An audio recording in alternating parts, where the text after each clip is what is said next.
வணக்கம் எல்லாருக்கும். ஒருத்தி விழுந்து பனிச்சறுக்கு விளையாடுறாங்க. எல்லாம் விழுந்து எழும்புறாங்களா? விழுந்து எழும்புறாங்க. அதில் ஒரு குழந்தை மட்டும்தான் நல்லா ஓடுறான். இவன் மட்டும்தான் நல்லா ஓடுறான். எனக்கு நல்ல பரிச்சயம் கூட இருக்கு. இந்த மனுஷன் 2 கோணை பிடிச்சோன்னு ஓடுதப்பா. பழக்கம் இல்லாதே கோன் கொடுத்துருக்காங்க போல இருக்கு.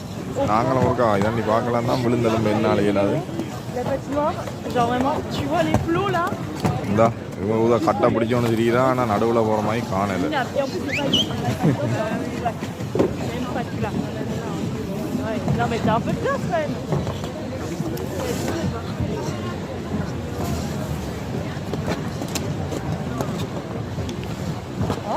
அந்த குழந்தை தான் நல்லா ஓடுறாளா?